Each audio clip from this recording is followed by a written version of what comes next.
আজকে 21/4/2026 তারিখ অবৈধভাবে জেলা সভাপতি পকেট কমিটি করে দেন সভাপতি মোহাম্মদ বুরু ইসলাম।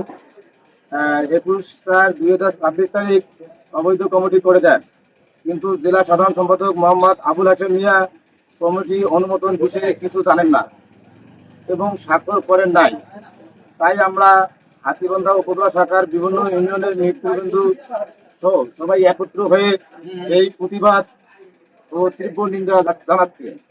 আমাদের লালমনিরহাট জেলার অভিভাবক রংপুর বিভাগের সাংগঠনিক সম্পাদক অধ্যক্ষ আসাদুল হাবিব দুলু মহোদয় ও আমাদের লালমনিরহাট 1 আসনের ব্যারিস্টার রাজীব প্রধান মহোদয়ের দৃষ্টি আকর্ষণ করে বলতেছি, আজকে ওনারা আমাদের মৎস্যজীবী দলের যারা কর্মী আছে সবাই কিন্তু আমাদের হাতিবান্ধা মেডিকেল মোড় রেলগেটে মাছের আড়তে মাছ নিয়ে যায় ও জীবন নির্বাহ করে।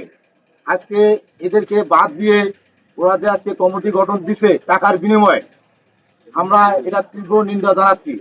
আবার আমাদের লালমনিরহাট জেলার অভিভাবক অধ্যক্ষ আসাদুল হাবিব মহোদয়ের আবারও দৃষ্টি আকর্ষণ করে বলতেছি ও লালমনিরহাট 1 আসনের আমাদের এমপি মহোদয়ের দৃষ্টি আকর্ষণ করে বলতেছি, আপনারা খুব দ্রুত এই কমিটি বাতিল করে আবার সুন্দরভাবে সঠিক ও আপনারা তদন্ত করে নতুন করে কমিটি গঠন করবেন, এইটা আমরা আশা করছি।